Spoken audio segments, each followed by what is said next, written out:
Welcome back, everybody. Just a quick little intro this week. As we mentioned last week, no DVD or Blu-ray reviews this week, but I did have the chance to talk with Paul Benedict Rowan for an hour. He is an Irish journalist who wrote the book Making Ryan's Daughter, The Myths, Madness, and Mastery, which is available right now on Amazon, and you can get it Kindle or paperback. It's an amazing book. It's 300 and almost 320 pages of the story of the making of the movie that nearly ended David Lean's career. And Tim, that was such an interesting period. I mean, it was 1970, 69, 70, and all those old guard directors were going away. They were kind of breathing their last gasp. Well, the studio system itself was changing. You had the young bucks coming in. You had actors, movie stars setting up their own production companies and taking over studios in some cases. And the powers that had been for the previous 35 years, 40 years, were slipping away. Yeah, it's a fascinating moment. There's so many good parts of the book, which is not just about the filmmaking. It's not just about going to Ireland and this movie that took over a year to shoot, and the bad weather, and spending weeks at a time waiting to shoot 10 seconds. It's not just that.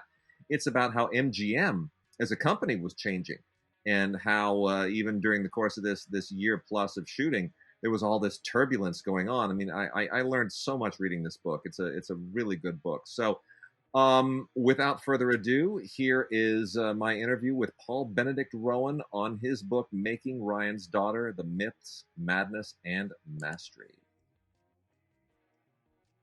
It is my enormous privilege today to be talking with Paul Benedict Rowan, the author of Making Ryan's Daughter, The Myths, Madness, and Mastery, which is one of the most remarkable making of movie books I've read in a very, very long time.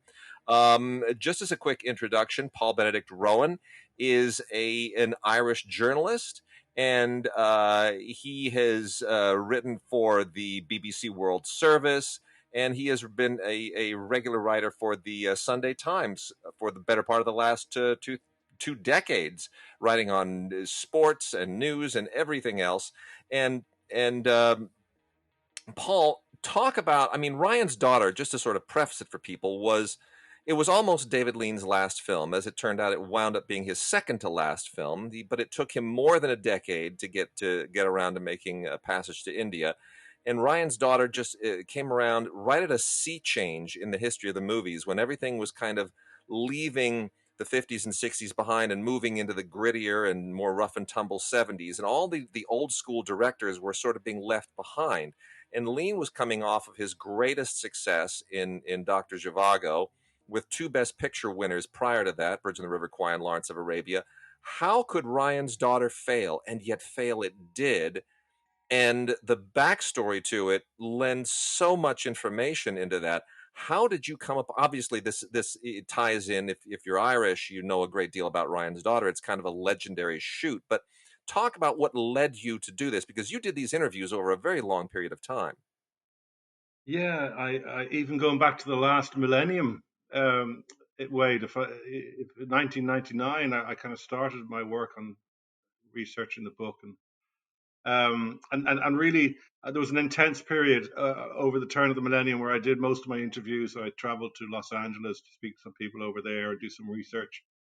I live in London, so all the technical crew who worked on Ryan's Daughter, a lot of them were still living within a sort of a 50-mile radius of London. And most of them were kind of retired, and had time to sit down and reflect on that extraordinary 18 months or so that some of them spent in Dingle in County Kerry in Ireland making that film, all the way back in 1969. Some of them were there from 1968 to 1970. So it was epic in lots of different ways. And so I obviously, I as a journalist, my curiosity was pricked, I suppose, by visiting Kerry and hearing the stories about Hollywood coming to rural Ireland in the late 60s, which was a very, I don't want to use the word backward, but it it was a place still back in the 30s, really, in lots of different ways. Like there would only just have been sort of they recently would have only had television there, and electricity would have been only a sort of it would have been there for about 10 years. So very simple kind of peasant kind of lifestyle most people Well, lived. and you even say in the book that everything had to go, they still didn't have direct dialing. They had to go through the switchboard. There was only one black and white television at the Skellig Hotel, which only the television came on at 5 p.m. with children's shows and went for a couple of hours and ended with Bewitched. I mean, you really depict very much the how many decades behind they were from what we sort of normally associate with the rest of the world. Yeah, I suppose probably direct dialing in the States would have been well in at that stage, and probably a large part of the rest of the Western world. But in Dingle, if you wanted to get through to Robert Mitchum's place, it was still you had to go through the operator who'd stitch it through. It was his number would have been something like Dingle 58 or something like that, or Dingle 1 or something like it was as simple as that. And she might listen in as well while you were having your conversation with the great man. Right. But yeah, so yeah, I mean as I say, Dingle was it was a kind of it was really a small Irish town that was steadily declining from its peak, which was really going back to maybe a couple of centuries before. Really, they depended a lot for their income on emigres in the US sending back money, and then some of them would have lived off handouts, done a bit of farming, done a bit of this, done a bit of that, done a bit of fishing. And then, so when Ryan's daughter came along, it was like manna from heaven. The Faraway Productions, the David Lean's company, which made the film, were paying kind of 10 times the rates that these people were normally used to. And Ryan's daughter people were quite clever. They really got the locals on side by employing them for one thing, and by spending their money in Dingle on the shop in the shops and stuff, in the pubs as well, lots of it. And so they kept the money local, and local people loved them for that. They could have brought in outside people to do all the supplies, but they didn't. They had plenty of money, as you say, after Doctor Zhivago, which was certainly probably Lean's most profitable film. Well, a lot of people would say it wasn't one of his better films, but Lean made money hand over fist on that movie. Um, Lean could do no wrong really coming into Ryan's daughter, even though as you said in your intro there, the movie times were changing. A lot of the MGM was doing quite badly financially at the time, and they were seen to be old fashioned and making a lot of old fashioned movies, and Ryan's daughter kind of fitted into that category. They had a lot of upheaval in MGM at the time. There was 3 or 4 different owners, 3 or 4 different presidents coming in, all trying to rescue the company, all trying to get a bit of the glamour of Tinseltown. These were guys who had previously worked like Seagrams, like Bronfman, Edgar Bronfman. He ran Seagrams, but Yeah. they all seemed to be attracted to the film industry, even though some of them knew little or nothing about it. And eventually, it was Kirk Kerkorian who you'll know who took over MGM and brought in a guy called Jim Aubrey, the Smiling Cobra, who was just a kind of a cost cutter and a slasher, and basically no movie was going to cost over $1 or $2 million to make. And Ryan's daughter, even at that stage, was heading into being a $15 million movie, but it was too late for Aubrey. He stopped a lot of movies at the time being made. Zinnemann's movie Man's Fate was axed, even though the sets had already been built on Pinewood Studios, and Hmm. Kubrick's Napoleon that was iced as well. So Lean was far enough down the tracks so that Aubrey couldn't stop him, and MGM as well. They were hoping that Ryan's daughter was going to really kind of save the company. That was the feeling at the time. Wow. Hmm. And your own fascination with this. I mean, you've committed a lot of time over the years to this story. What does it mean to you personally? Um, good question. I would like Wade. Unlike you, you probably maybe love the film. I love the film in terms of the scenery and the landscape and all the rest of it. I see some of the problems, and I can see why a lot of people didn't like it. But I suppose it wasn't from watching the film that I would have been become, I suppose, obsessed about Ryan's Daughter. It was really from hearing the stories about how it was made and all that. And Hmm. I wouldn't have really regarded myself as a film buff, probably unlike you. I come just more from a kind of a journalistic background in terms of spotting a good story and running with it. Can take me anywhere really. And so yeah, but the more I researched it, the more I became kind of I suppose kind of in love with some of the figures, even though they were dead at this stage. Like I think I kind of fell in love with Mitchum, and I kind of fell in love with Lean as well. And I just had massive respect for them in terms of what they, reading up what they'd achieved in their careers, coming from completely different perspectives. And they didn't really get on, but I think they had a lot of respect for each other at the same time.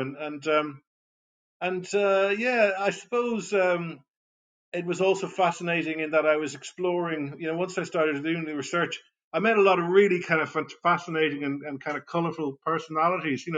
People who worked in the film industry who are who who had a lot of they were great, as I say, great characters and had great stories to tell and were strong personalities. Didn't mind calling it as it was. Didn't mind if necessary criticizing David Lean, even though they would have had a massive respect for him. So I was getting a level of frankness about from my research that I was really kind of thrilled by. Like I went to see the producer Anthony Havelock Allen, who he lived in sort of West London in a kind of a nice Georgian house there, and he spoke to me for 90 minutes or so, even though he was getting close to 100. His mind was still sharp as a tack, really. And he kind of lambasted the film and lambasted Mitchum and was very critical of David Lean, even though Lean was a great friend of his. And even though Anthony Havelock Allen made a lot of money out of Ryan's Daughter himself, and it's probably his biggest credit that he had in his long career. So yeah, it was just it was really refreshing meeting all these kind of curious characters who I hadn't really entered that milieu before. And I found people so helpful, and I'm not trying to sound sycophantic here, but people like David Lean's biographer, Kevin Brownlow, he kind of just basically opened his library and said, take what you want, really, and it was just extraordinary level of generosity. So yeah, so the more I kind of researched it, the fonder I grew of the whole film and everything around it, really. And I think the book is quite critical. Lean made a lot of wrong decisions in terms of when he made the movie, and there was probably they probably didn't do their homework properly in terms of the Irish weather, how it was going to mess around with the schedule and all the rest of it. But I hope that my respect for Lean and the others comes across in the book. It does very much, and what I most love about the book, because I've read all the existing, I've read Adrian Turner's biography of Bolt, I've read Brownlow's biography, but Brownlow's been very, very kind with me as well. When I've needed some things, he's been a wonderful resource. I know Steven Silverman, who wrote the original Lean bio, and of course I've read Eddie Fowley's Dedicated Maniac memoirs, and they Yeah, all paint a picture. But your book fills in all the blanks. I feel as though it's they all just provided the mortar, but you've provided the bricks as far as this film is concerned. yeah, I definitely. And the thing is, when you talk, Go on. Sorry. Yeah, keep going. no, well, I was going to say really quickly that Ryan's Daughter does kind of get short shrift because obviously it's the film that of his latter part of the career that doesn't stand out. Of his last five films, it's the only one that wasn't nominated for Best Picture and Best Director and all of that, and so It's they the, tend to sort of it's the skirt it's the past it. runt. But I think it's a real cautionary tale. Yeah, it's kind of considered to be the runt and the litter, isn't it? You know what I mean? Like, Yeah. which is really, really unfair on it. Like, and that sounds a bit flippant, but really that's the reality. I mean, like as you pointed out there, Lean was on an incredible, you know, winning streak. Going from when he turned to Hollywood to make his movies, which really was Bridge on the River Kwai back in the late 50s, when Sam Yeah. Spiegel basically commissioned him to shoot that film, which they shot in Ceylon. It was called, as it was called at the time, Sri Lanka. And that was a kind of a test for David Lean. Could he hack it? In the jungle, and by God, he could. He thrived in that kind of environment. And then he went on to even excel himself even more by making Lawrence of Arabia in Jordan and elsewhere in the desert. Incredibly difficult film to shoot, and huge logistics and all sorts of problems. But these movies were all incredibly successful. Doctor Zhivago, they all. I mean, I think by the time I think they'd won something like 19 Oscars. Those three films um, Yeah. alone, and then so he was coming into Ryan's Daughter, as I say. So, I hope I haven't forgotten the question you asked me originally there, Wade. But Well, where I was going with this was that people tend to overlook it or pass over it because it's yeah, not one of the great exclamation points in his career. But exactly. what I love in this book is that right now we are going through kind of another sea change in the entertainment business. Studios are consolidating, streamers are coming up. Obviously, the pandemic has exacerbated a lot of these things, and people are wondering what's the future of movies. Very much a question they were asking in 1969 and 70. And so I see certain parallels in reading the book. Mm, For example, and we should point out too that this was shot on the Dingle Peninsula in southwestern Ireland, which, as you point out in the book, is as far west as you can go in Europe, unless you count Iceland. It is mm. it is the furthest western part. It's there's these little kind of wind whipped fingers down there in lower Ireland, and it sticks right out there. And all of that stuff would have been done by CGI today. They wouldn't have built an entire village. They would have just created it on a computer. So there's something Yeah. really rustic and pioneering about this story that is very, very cautionary for today too. Yeah, I mean, it's funny because the actors there is a dispute which is the most western point of Europe. It depends how you read the whatever it is. It's either Portugal or it's Dingle Peninsula. But Dingle is the closest place in Europe to America. So it's got a Hmm, special resonance in that sense. Um, uh, but like for instance, well, they they were trying to shoot a storm scene in Ryan's Daughter, and of course nowadays they'd be able to kind of use CGI and all the rest of it. Um, Pre Ryan's Daughter, before Ryan's Daughter, a lot of storm scenes were getting shot in studios using kind of massive tanks and all that kind of thing. So for a lot of the sea scenes, Trevor Howard, who himself and John Mills were involved in a very nasty accident while trying to row a currach into a beach while shooting one of the scenes. They got hit by a wave and knocked out of the boat, and they were badly knocked, badly sort of shaken up. And John Mills was unconscious for a little while, and it was too dangerous. It was very, very dangerous shoot. And sort of Howard was complaining afterwards. He was said, in the old days we would have shot that in the studio, with in a tank, and then of course and then you read it and you think, well, yeah, and now these days they would have CGI'd virtually that whole thing. So sure. Lean was looking for this incredible level of authenticity that only someone like him, with his status, could really kind of demand from the studios, that they give him the time, and the money to take as long as he liked, really, to make that movie. And nobody could tell him to hurry up. Nobody could really sort of crack the whip, because he simply wouldn't do it. And so yeah, it's extraordinary film to watch in that sense. They had to wait and wait and wait and wait for the storm. Like they were told that there would be plenty of storms, that they'd be sick of the amount of storms they'd get, and they didn't get any storm. they were supposed to they in the winter of 68 69 was Ireland was becalmed. It was stormless. And so what they did was when they were expected to shoot the storm scenes during that, they kept the actors in Dingle virtually for a whole year, waiting for the next winter and next summer, next winter to for the storms to so a lot of the Irish actors spent the whole year in Dingle, literally in the pub, or trying to stay out of the pub, just waiting and waiting and waiting for a storm.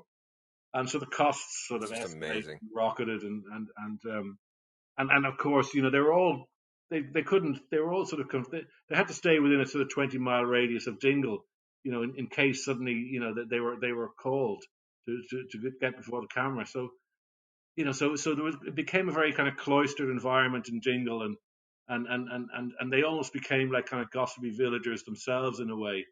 And they were gossiping with each other and sort of having affairs and everything else, um, and going, having wild parties, and the local people were kind of agog at what was happening on their doorsteps, really. So Well, yeah, you have so many wonderful stories in there, and I won't spoil any of it for our listeners whom I'm going to encourage to definitely read it. But in the accident that you just mentioned with Trevor Howard and John Mills when the boat overturned, you have a wonderful line in there describing the local physician and why John Mills did not want to go see him. And I think it's a beautiful turn of the phrase, and it's part of what I think makes the book so fun to read.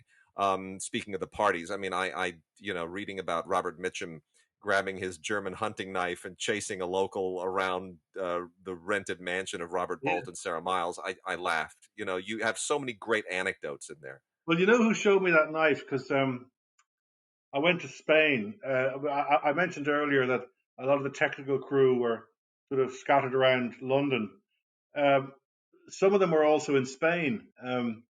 Because that's where Lean had made Doctor Zhivago. He made Doctor Zhivago. He shot Doctor Zhivago, obviously a film based in Russia. He built Moscow on a set outside of Madrid, and so Doctor Zhivago was shot almost entirely in Spain. And he really and Lean loved working in Spain. He loved. I think he was, his politics didn't, he wouldn't have been as extreme as General Franco, who was the Spanish dictator at the time, but his politics would he would have been comfortable enough there. So some of his technical crew came from Spain. So I went to Madrid, and I went down to see Eddie Fowley, who was living in this very southeastern tip of Spain, a place called Carboneras, where they filmed Lawrence of Arabia, when they moved out of Jordan. So Eddie Fowley, Lean's man Friday, his kind of right hand man, was still living in Carbonera. So I went to see him, and then I went up to Madrid to see a guy called Pedro Vidal. Pedro was the first assistant director on Ryan's Daughter, and he brought me into his small apartment in Madrid, and he started showing me some mementos, including he pulls out this big knife, and he said, "This is the knife. This is Robert Mitchum's the knife that he sold me." And it was a beautiful piece of German engineering, I suppose you might call it. And it was a Puma White Hunter knife, a deadly weapon, beautiful, beautiful. And he said, Robert Mitchum sold me this for a penny after I expressed my admiration for it. And that was really extraordinary. That extraordinary moment, actually, in my research when I saw that. And that linked in then with the There's a story about the party when some local idiot kind of poked Mitchum in the eye, um, and Mitchum went out. Mitchum's eye was bloodshot, but he said it went out to his car. He was enraged. He went out to his Porsche and he got his knife and he came looking for the guy, but thankfully he didn't find him. The guy had Scarford. A lot of the locals wanted they loved Mitchum. Most of them. Mitchum used to walk around Dingle, like, do his shopping. Like, Mitchum was on call like everybody else, waiting and waiting and waiting and waiting, and he was going crazy. Like, he thought he'd have the opportunity to go to sort of take breaks in London, where he knew lots of people, and even go back to LA, to see his family and stuff. like he went to LA. He basically looked at the contract. He looked at the script, and he said, "I'll be able to take certain breaks here." And they said, "Oh yeah, you can go away for a couple of weeks." And I don't tell the story as well as Robert Mitchum tells it, and I won't even try to put on the English accents that Robert Mitchum puts on.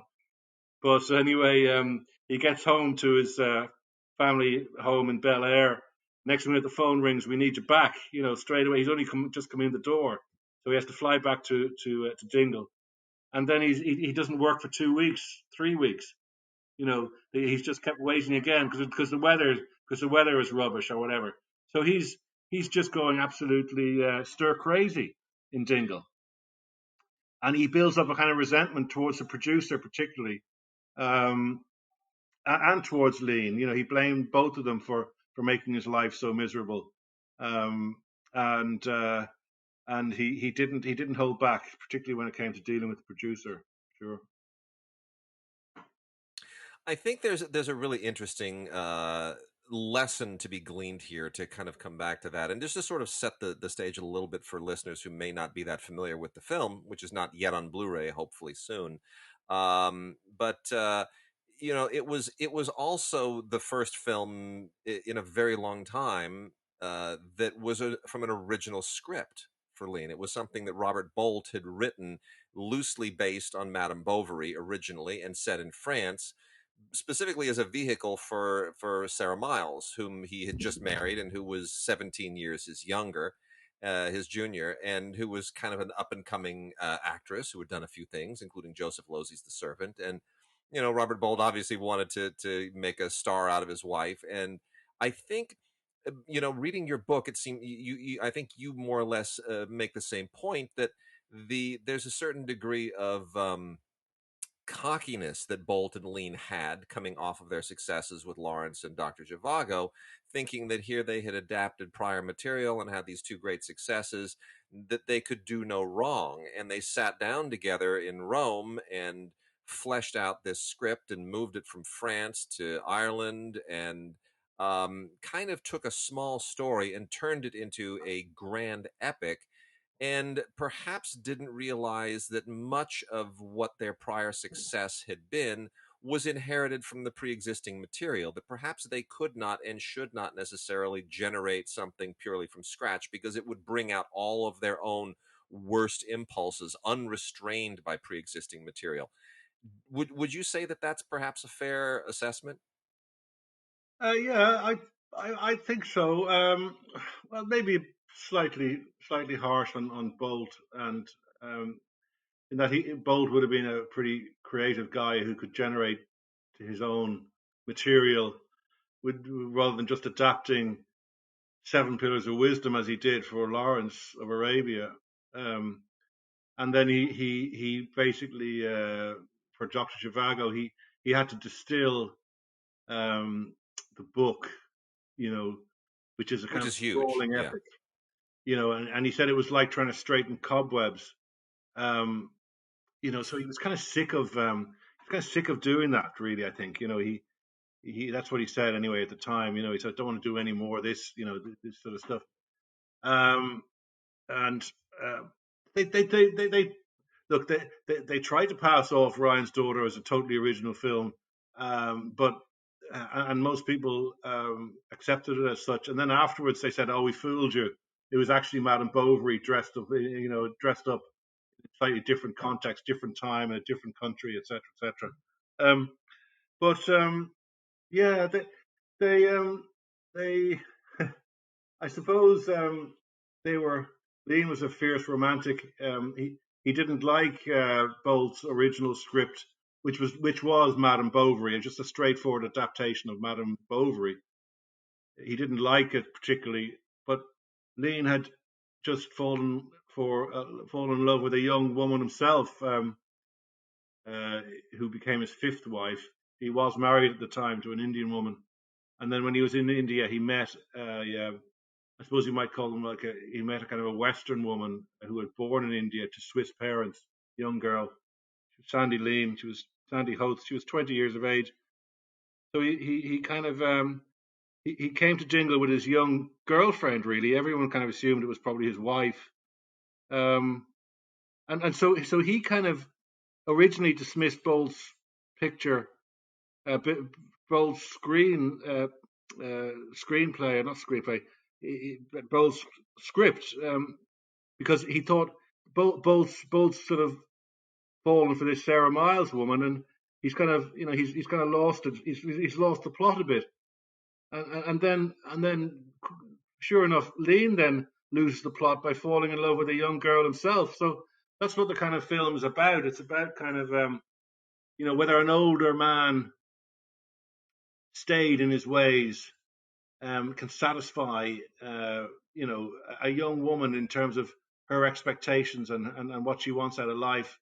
Um, and so that was what that's what part of what Ryan's Daughter is about. It's about a young girl growing up and trying to wrestle with the with becoming a woman in a kind of a very kind of you might say kind of a where she doesn't have any empathy from the local people. So she marries this person who she thinks is the man of of her dreams, but he's not. I mean, this is what happens in the film. Without I'm not giving the plot away. It's 50 years made 50 years ago. So Robert Mitchum was playing the older man, who's basically a bit of a flop in bed, essentially.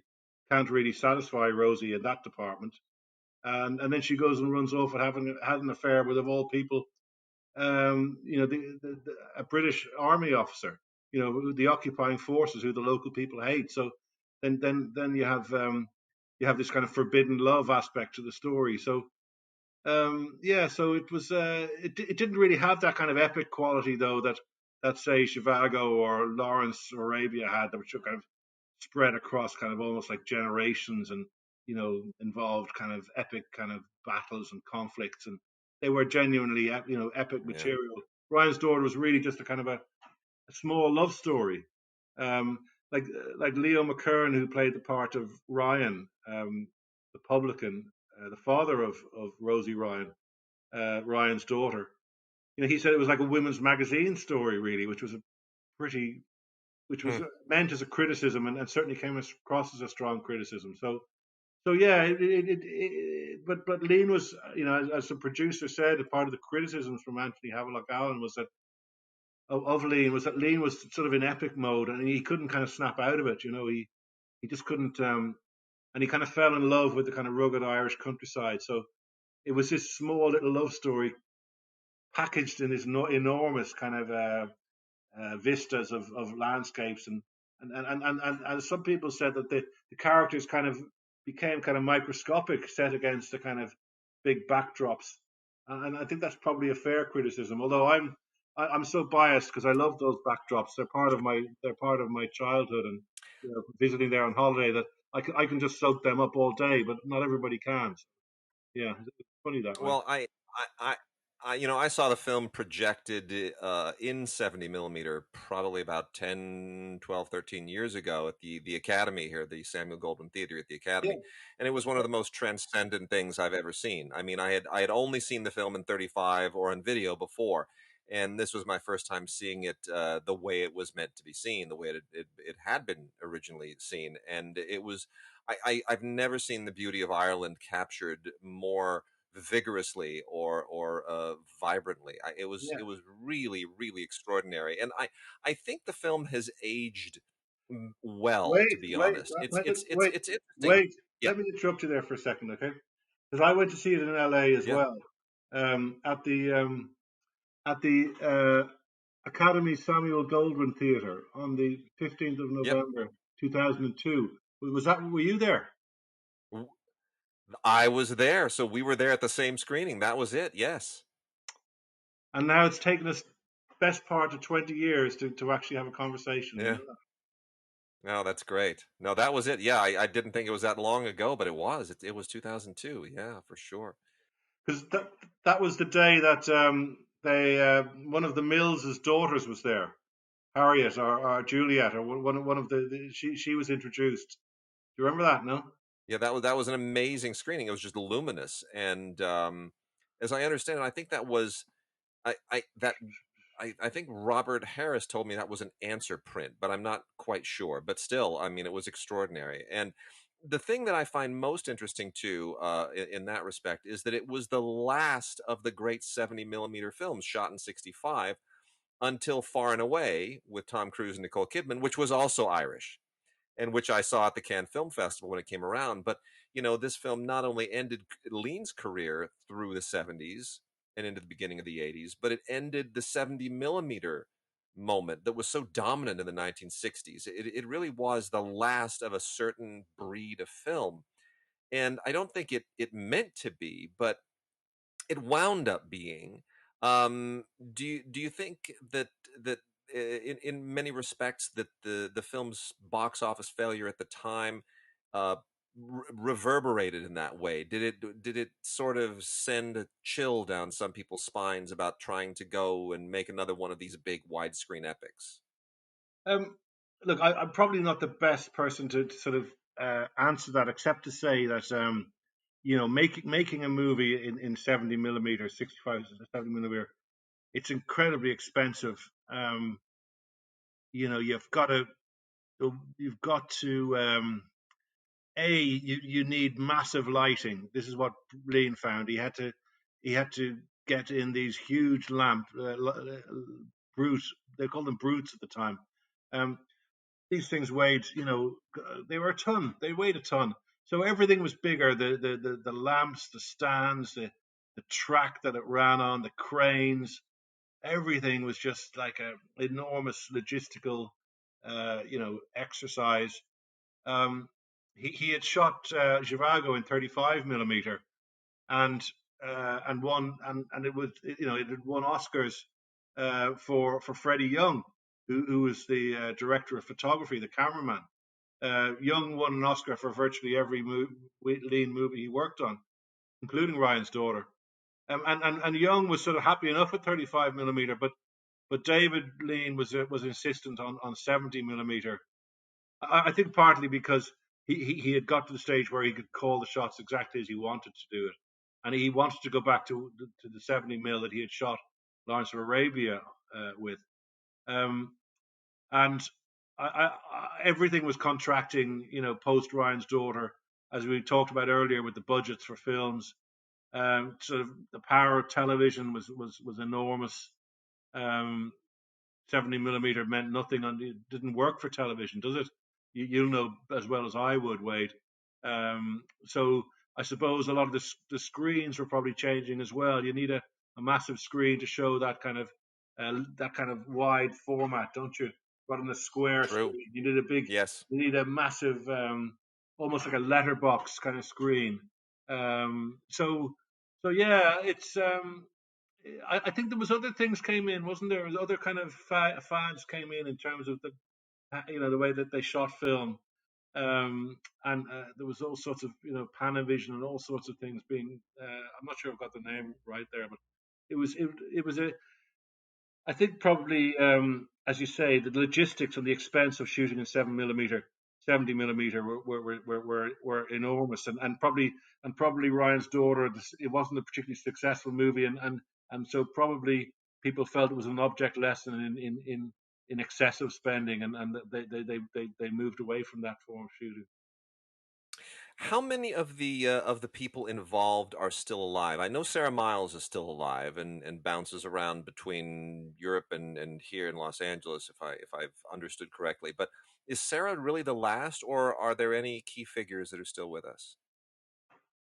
Uh, Sarah is very alive and kicking for sure. Yeah, she is. She's a very vigorous 78, 79-year-old woman, in great health. I saw her about a year ago, the last time, down in her lovely sort of manor house in West Sussex, uh, south of London, um, where I think she still nurtures plans to do a sequel to Ryan's Daughter, um, which she's been working on. Now, that's that's a kind of a semi-secret, and I'm not sure if it's ever going to happen.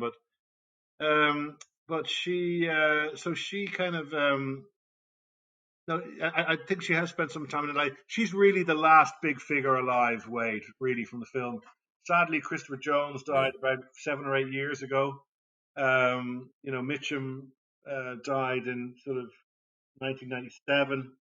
I'm trying to think of anybody else really who's kind of a star or kind of and really no, they're sadly they've all parted. But I did speak to Christopher when I went to Los Angeles back in 2002. Um, and I spoke to John Mills before he died, and um, and so and some of the Irish actors as well. There's a few of the Irish actors are still alive, but no, really, Sarah, as you say, Sarah is really the last living um, the living reminder of the film. Except if you consider Olivia Hussey, who wasn't in the film but was Christopher Jones's girlfriend when he was shooting Ryan's daughter. Olivia Hussey, the star of Romeo and Juliet, around that time. That's another story. So yes, it's great. Sarah's still alive. Yeah.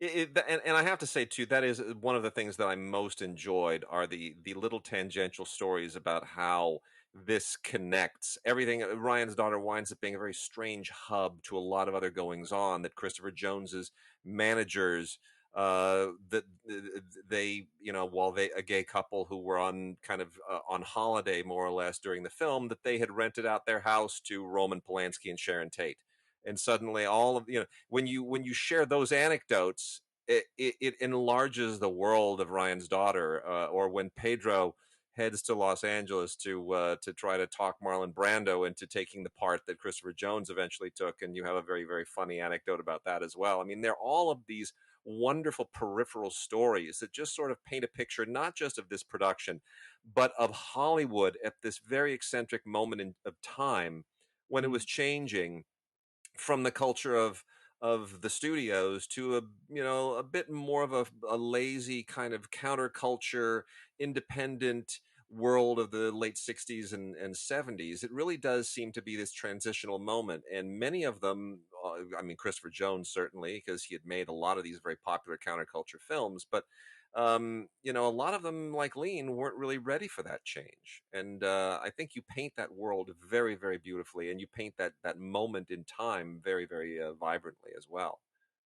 Yeah. No, it was. I was kind of hoping the book would come out in '69 rather than 1970, because I was so taken by that whole tragedy of the Manson family murders of Tate Yeah, and her friends, and in that house in Cielo Drive. Is that if that's how you pronounce it? And yep, of yep, course, it's all come up again in Once Upon a Time in Hollywood. We've just, where if you look at Once Upon a Time in Hollywood closely, you see all the references to Christopher Jones in that film. You know, Tarantino is obsessed by Christopher Jones. He tried to get yeah, Christopher Jones to play a part in Pulp Fiction, the part of Zed, which had no attraction for Jones because it was a pretty gory part. But yeah, the it's sort of all these troubles kind of coming in, are kind of impacting on. They're spending so long in Dingle, and all these troubles are coming in and out. Like you have the trouble up in Northern Ireland just starting off, so then you've got the murders of Sharon Tate and her friends, affecting what's happening in Ryan, thousands of miles away in a small little village in Ireland, because Christopher Jones was kind of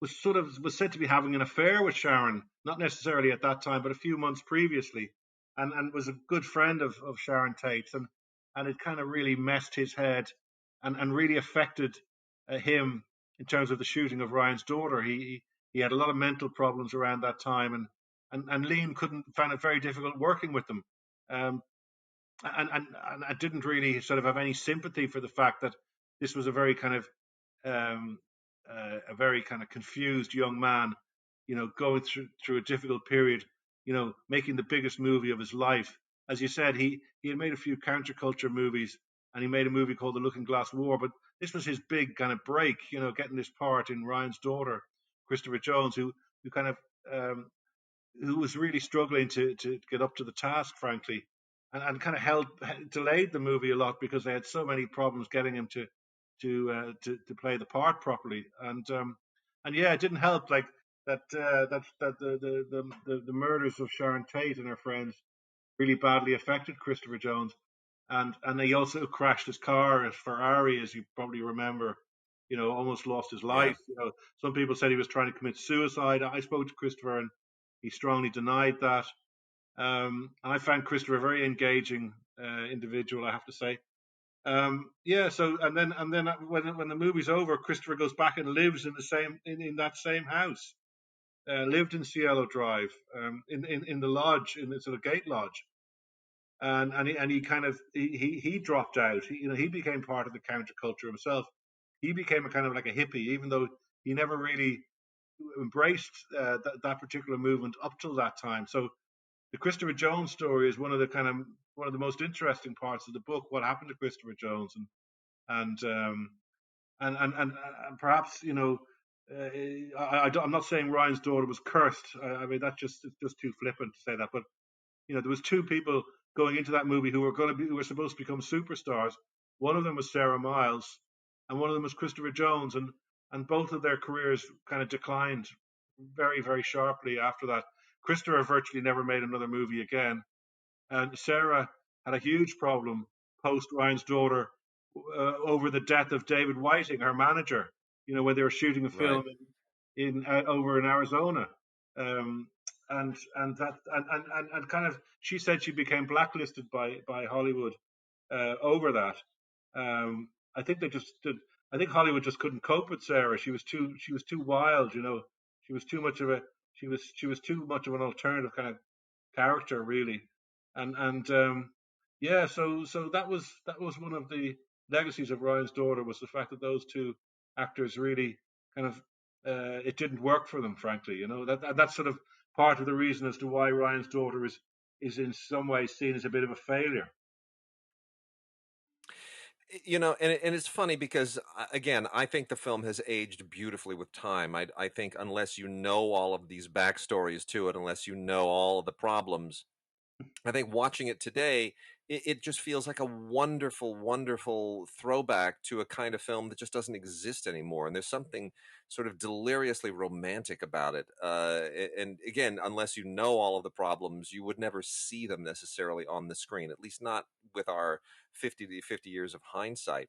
Um, but there's also, I think you do a much better job of sort of painting a picture of that moment later on when the National Society of Film Critics had Lean as a guest, and they all basically ganged up and attacked him, which shows up in obviously all the other Lean biographies and most significantly in the Brownlow. But you really paint it much more in detail here. And it's interesting because Richard Schickel, being the one who sort of attacked Lean initially, Schickel was a colleague of ours for many years before he passed with the LA Film Critics as well. So I got to know him to as well as I think anybody could get to know Dick Schickel, who was by that point was a pretty crusty curmudgeon.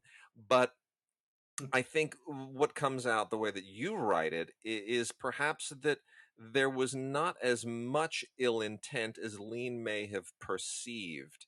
And I could certainly, having known Schickel, I could see that when the very sort of famous dig that he takes at Lean initially, I could almost see Schickel thinking that he was being cute and perhaps adorably impertinent, and not necessarily understanding that someone would take that as an insult.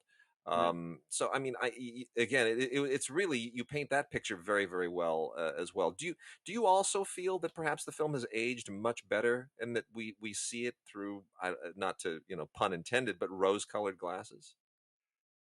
Yeah, I do. I totally take your point about the fact that they really don't make movies like that anymore, and it still looks absolutely stunning. It's visually it's just incredibly powerful film, and it's quite slow moving, but I think it's really kind of it really takes you to a different world completely. And even as an Irishman, I'd say that. I think the ending, they didn't quite get the ending right, but we can forgive them that. I think with the Schickel thing, funny because Steven Silverman is the guy who kind of, who I think is probably a colleague of yours as well. Like Yeah, I Stephen know would be an Stephen well. interesting guy to talk to about, because Lean. It was in Stephen's book on David Lean that Lean really laid into Schickel over that meeting in the Algonquin Hotel in New York in November 1970. Uh, he said that Schickel had said, how could the guy who directed Lawrence of Arabia make this pile of shit? Um, which really would be which would be an insulting thing for anybody to say to Lean. Um, Schickel argued that Schickel argued that's not how the meeting opened, as Lean claimed. Lean claimed that was part of Schickel's opening remarks. Schickel had a different memory of it, and he said that he made that remark or a similar remark maybe an hour into the meeting when said he was trying to sum up what the kind of critics were saying to David. And Schickel said that he didn't use the word shit. He used the word piece of bullshit. And and and Schickel argued strongly in a letter to Brownlow, Lean's biographer, that bullshit is not as kind of offensive a word, certainly in an American context, as shit is. So I hope you don't mind me using that kind of language. It's Oh important. no, No, it's the historical record. yeah, I have to say, having been on many email chains with Richard Schickel over the years, I am inclined to take Lean's version of that story much really, more. So right? Richard Schickel's, Wow. yeah, Schickel's. I mean, well, a lot of us have saved those email chains for posterity because Schickel's forethought was. Even if he was not being malicious, his lack of forethought certainly comes through. There's an instinctual kind of curmudgeonliness to Was him it? that Yeah. you sort of have to sometimes you read twice and go, did he really just write that to the whole group? And in fact, he did. Well, So the none of that surprises me in the least. Lean's. I took Schickel's side slightly because Lean would kind of famously kind of forget things that he didn't like or didn't, and slightly twists, the facts to suit himself. I think on some occasions, and his recollection of things wasn't always 100%. But I mean, probably the main villain of that piece, in inverted commas, and villain inverted, was Pauline Kael. She was the most Sure. vituperative, and was uh, Yeah. she was the most vituperative, and she was completely unapologetic about that. Um, Which is certainly in keeping with her character. yeah, exactly. And so so she was apparently the one who was kind of the most offensive, really, if you will. And I think and Lean certainly remembered all that, but he kind of found Kale to be quite an attractive woman as well. So, which probably not all directors would share that opinion. But yeah, she I don't suppose you didn't know Pauline Kael as well, did you? Remember you knew her as well, Wade? I did not know Pauline Kael, but a number of my colleagues are considered what they call Paulines, or there's a term for it that's escaping me right now. But Okay. they were acolytes of hers and Oh kind well, of came yeah, out from under her thumb. yeah, A radio colleague of mine, Peter Rayner, who writes for the Christian Science Monitor, was one of her close associates as well. So I've heard many stories about Pauline, certainly yeah. firsthand, Mm. secondhand. I mean, Yeah. yeah. Anyway, look, I'm digressing slightly, but she would have she wouldn't have held back, no doubt. And she of course she was kind of like, I think she prided herself. I think is she a New Yorker? I'm not sure, but she was very much of that. She went out, she left the meeting, and she kind of um and Lean's girlfriend, later to be wife, who we talked about before, Sandy Lean. was waiting outside along with a guy called Nat Weiss. You probably heard of him, of MGM, an Yeah. MGM publicist, and his wife. And Cale sort of grabbed Sandy by the hand and said, "You got to come into this meeting. You know, we need some dames in here. You know, we need some. There's too much testosterone, you know, pouring around out in there. We need to sort of lighten the mood a bit. You know." And she tried to drag Sandy Holtz, as she was at the time, into the sort of banqueting hall where they were having the meeting, and Sandy was having none of it. So that was you know, I mean, I think there would have been a lot of the critics would have there would have been a lot of kind of bitchiness among the critics as well, and I think that you know, Schickel certainly felt that Cale was kind of monstering the whole meeting, you know, and perhaps that might be, you know, I can well believe that to be the case. Paul, thank you again, and I will encourage all of our listeners to definitely pick this book up. It is a wonderful, wonderful lesson in filmmaking and in an era bygone. Making Ryan's Daughter: The Myths, Madness, and Mastery by Paul Benedict Rowan.